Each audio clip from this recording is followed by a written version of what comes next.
আসসালামু আলাইকুম এভরিওয়ান, কেমন আছেন সবাই? দেখছেন এটি হচ্ছে ঢাকা ইপিজেড।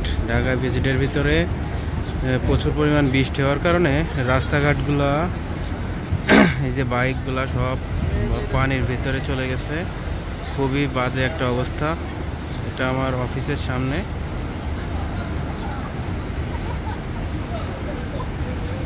এটা রাস্তা নাকি সমুদ্র এটাই বুঝতেছি না।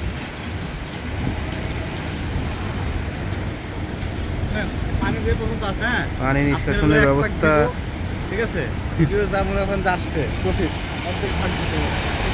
দেখেন মানুষের দুর্দিনের কি অবস্থা। প্রচুর পরিমাণ বৃষ্টি, যার কারণে এই অবস্থা হয়েছে। যত